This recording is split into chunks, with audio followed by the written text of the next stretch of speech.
Olá, sejam todos muito bem-vindos para mais uma live diária, como de costume. Se você estiver me vendo bem e me ouvindo bem, me avisem aí através dos comentários. E aí, pessoal, como vocês estão? Bom dia! Chegamos então a mais uma live, hoje nossa live número 185, segunda-feira, dia 1º de julho, aqui às 7 horas da manhã. Então vamos para mais uma live, já são 185 dias falando de desenvolvimento pessoal. E hoje eu queria começar essa live pedindo assim para que eu queria que a gente refletisse, né, sobre uma frase de um americano muito famoso, escritor, chamado Ralph Waldo Emerson. Eu acredito que muitos de vocês já devem ter ouvido falar dele. É uma frase que está contida num livro chamado A Conduta da Vida, um livro que inclusive eu recomendo, um livro muito bom. O Ralph Waldo Emerson, ele é um americano que tem uma visão de mundo bastante interessante. Então ele traz nessa frase que eu queria que a gente refletisse nessa live de hoje.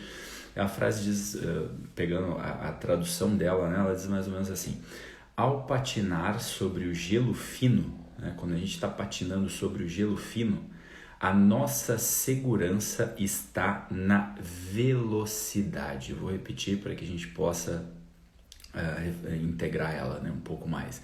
Então ao patinar, a frase deles diz assim: ao patinar sobre o gelo fino, né, quando a gente está praticando a patinação, ao patinar sobre o gelo fino, a nossa segurança está na velocidade. Então o que ele quer dizer em relação a isso, né, para a gente poder refletir e trazer aqui o tema da live de hoje, né?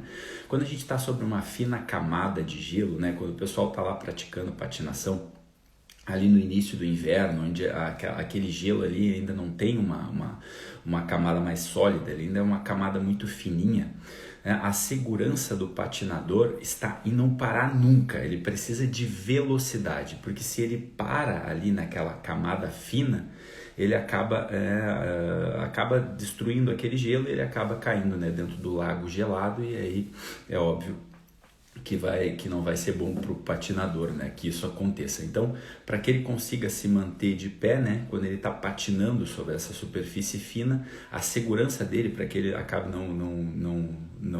esse gelo não acabe cedendo, ele precisa colocar velocidade, ele não pode parar, porque se ele para, esse gelo acaba quebrando, né?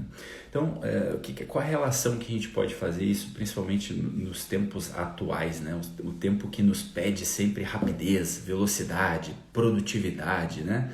É mais ou menos assim, quanto mais o sujeito não parar, quanto mais veloz ele for, quanto mais produtivo ele for, quanto mais ele estiver produzindo, quanto mais ele não para, né? Busca novas metas, novos objetivos, quanto mais ele faz isso, menos é permitido que o homem contemporâneo, né, que o homem da atualidade pare para poder ter momentos de descanso, pare para poder refletir, menos é permitido que ele pare para beijar, para abraçar, para amar, né, para se debruçar muitas vezes sobre algumas questões intelectuais, ou seja para fazer uma oração.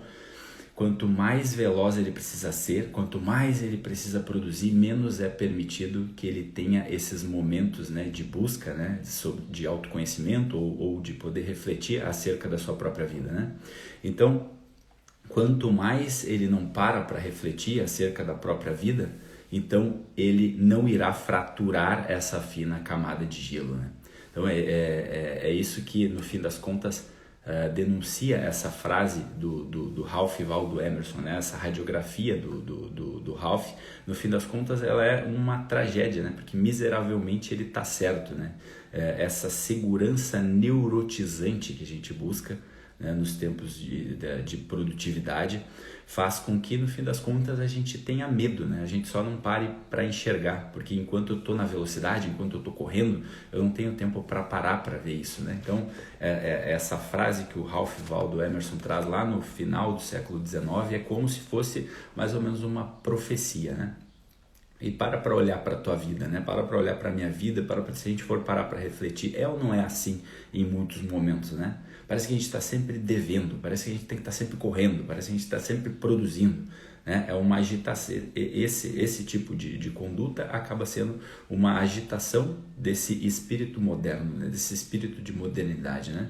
Então, como assim, né? Se eu paro, eu morro, né? Se eu parar, eu morro. Se eu andar mais devagar, esse gelo fininho, esse gelo, ele vai ceder e eu vou acabar imergindo, né?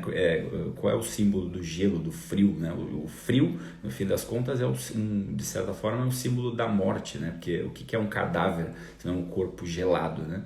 Então, simbolicamente, né, é trazido dentro dessa frase também, né? Então, se a gente se a gente deixa de ser veloz, esse gelo fino do qual a gente está andando, ele acaba cedendo e a gente acaba entrando no lago gelado e acaba perecendo, né?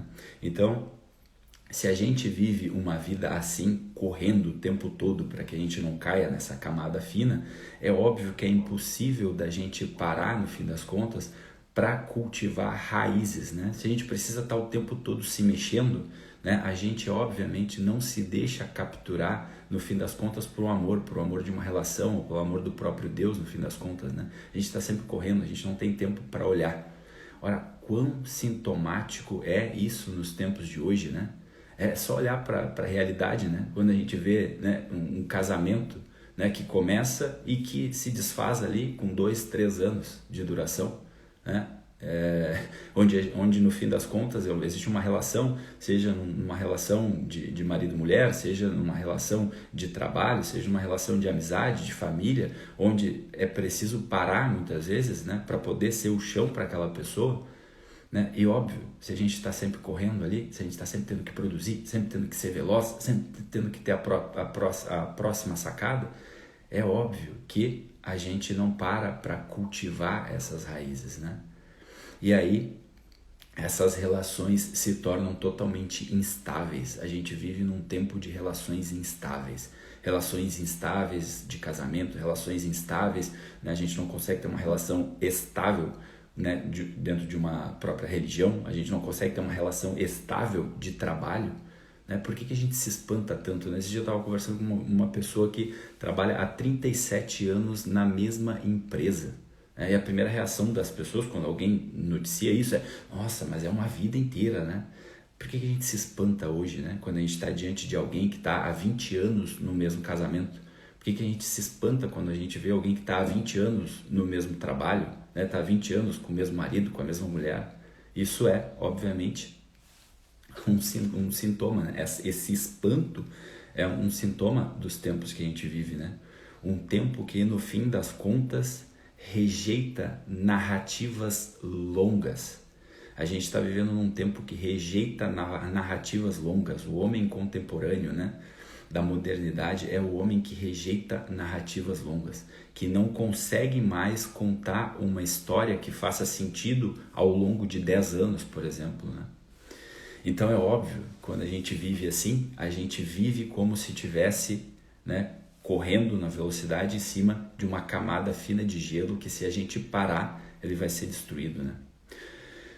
Eu posso dizer assim com toda a tranquilidade do mundo, né, que a busca por uma narrativa longa, né, a busca por algo sólido na nossa vida, que a gente cultiva essa raiz, tranquilamente, seguramente eu posso dizer para vocês que ela é a cura para muitas angústias, para muitos vazios, para muitas ansiedades, quando a gente realmente cultiva isso, quando a gente para ver isso, né? Por que vocês acham que eu faço isso para bonito, ou coisa assim? Quando eu coloco ali, né, a busca por uma constância em relação a algo, né, quando vocês verem lá eu postando, treino 180 de 2000, tem gente que acha que eu faço isso para mostrar produtividade, olha só como eu sou produtivo. Não, é o contrário disso. Eu mostro isso para poder mostrar a importância de cultivar algo de longo prazo. É mais ou menos não é uma cobrança por produtividade, porque vários dias eu me permito não fazer. É uma cobrança para que eu olhe para as coisas querendo uma narrativa longa, por acreditar que aquilo que é sólido, aquilo que vale a pena a gente construir, só é construído quando a gente se dedica no longo prazo. Não quando a gente trata tudo como se fosse descartável. Eu entro numa relação, mas se a pessoa não fizer o que eu quero, se não for do jeito que eu quero, eu já estou descartando, não preciso disso. Se eu vou para uma religião, eu quero me sentir bem. Se algo não acontece, né, na minha vida do jeito que eu pedi lá a Deus, né, essa confusão toda que a gente faz com a religião, eu já quero ir para outra. vou para outra que na outra eu vou ser mais feliz. Se a gente está num trabalho, né, a gente, que nem o exemplo que eu dei esses tempos, a pessoa estava 8 meses no trabalho, eu estou 8 meses e eu não evoluí nada, não cresci. Poxa, tu levou 9 meses para nascer, em 8 meses tu já quer ser o quê? O CEO da tua empresa que tu entrou ontem como estagiário? Esse é um sintoma dos tempos que a gente vive, né? Esses tempos eu estava assistindo uma entrevista de um cara lá, né, que a pessoa falava lá para ele sobre a questão da pandemia, né, como é que ele via lá na época por causa da questão das separações, né? E aí, obviamente, né, tanto para um lado quanto para o outro, né, ou seja, que as separações aumentaram, ou seja, que os casamentos melhoraram, foi um sintoma de uma pausa que as pessoas deram porque não conseguiam. Aquelas que se separaram, elas viviam naquela correria e aí vai varrendo a poeira para debaixo do tapete. Eu estou aqui correndo, então não posso parar muito para olhar a minha vida, então assim eu vou levando a toque de caixa. Aí quando ela precisou parar e conviver no mesmo ambiente com uma pessoa, ela olhou, poxa, eu convivo com um estranho. Eu não vi meu filho crescer, né? Só via meu filho crescer na horizontal, que eu chego em casa, está deitado, já está dormindo. E quando eu saio, ele ainda está dormindo. É óbvio, né, que aí precisou parar, precisou olhar se a tua camada de gelo ela é fina, ou seja, como diz lá na passagem do homem prudente, né, se tu não construiu a tua casa em cima da rocha que é firme, é óbvio que esse gelo, se tu vai precisar parar, como nessa fase que eu estava falando, a gente foi obrigado, esse gelo, ele vai acabar cedendo. Por outro lado também, né, que o entrevistado falava, poxa, mas eu tenho que olhar, né, a gente pode olhar o copo meio cheio ou meio vazio. Por outro lado, teve muitas relações que melhoraram porque tiveram tempo para poder cultivar um pouco mais a relação, um tempo para voltar a se olhar no olho novamente, né? Então é óbvio, né, quando o Blaise Pascal, que é o matemático, falava, né, o homem da atualidade é um homem que não consegue mais viver em silêncio, né? Ele não consegue mais viver sozinho por um tempo, né? É aquele cara que não consegue ficar dentro do seu quarto durante 30 minutos sozinho, refletindo sobre a vida. E quando eu falo sozinho, não é o que as pessoas pensam hoje que é sozinho, né? Assistindo Netflix, assistindo TikTok, no Twitter, no Instagram, isso não é estar sozinho. Isso é estar em distração, né? A gente está num tempo onde não se consegue mais parar sem ter distração, sem ter estímulo externo o tempo todo, que aí eu preciso olhar para dentro e eu me desespero, porque eu tô em cima de uma superfície de gelo fina, que se ceder eu acabo caindo, eu acabo perecendo, né? Porque a gente está num tempo onde se rejeita essas narrativas longas, e se eu rejeito as narrativas longas, a minha única solução é a velocidade, né? Então, quando o Ralph Waldo Emerson traz essa frase, né, não é uma frase de afirmação, né, não é uma frase do contrário, né, do que muitas pessoas interpretam. É isso aí, campeão, vai lá, não para, vai lá, vamos para o próximo passo, a próxima conquista. Não é isso que ele está querendo dizer, né?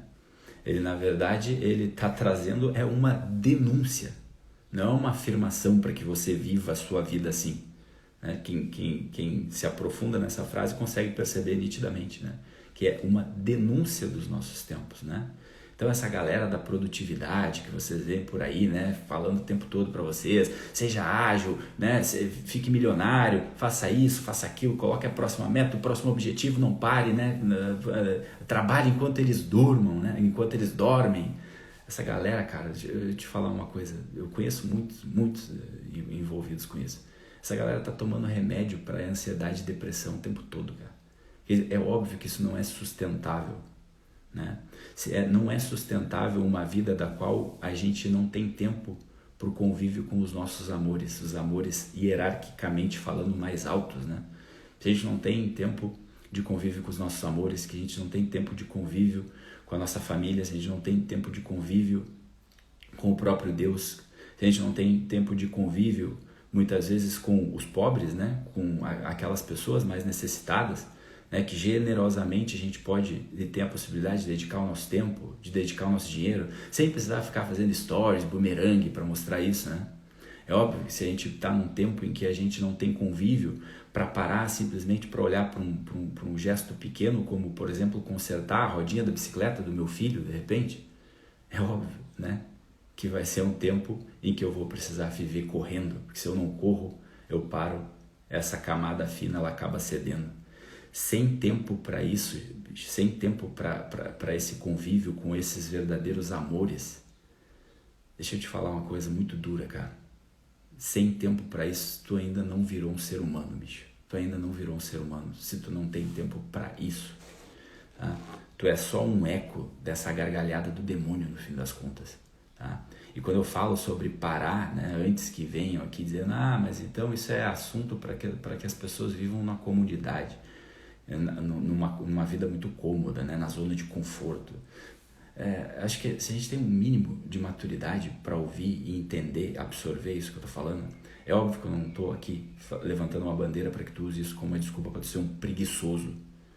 Né? Quem me vê aqui já há muitos dias, quem acompanha, sabe que eu vivo falando que a vida a gente precisa fazer uma articulação, não é uma coisa ou outra. Né? A gente pode fazer uma articulação entre essas duas realidades. Né? Na busca dos nossos sonhos, em trabalhar direito, em ser responsável, em servir aos outros, né? Em fazer o nosso trabalho bem feito, mas também cultivar esses momentos onde a gente consegue ter convívio com esses amores mais altos. Né? Então, que a gente pare de rejeitar essas narrativas longas, né? Que a gente consiga, né, olhar, realmente querer essas narrativas longas para a nossa vida, né? Que isso foi perdido ao longo do tempo e isso é sintoma de hoje a gente vê muitas vezes tanto sofrimento por aí.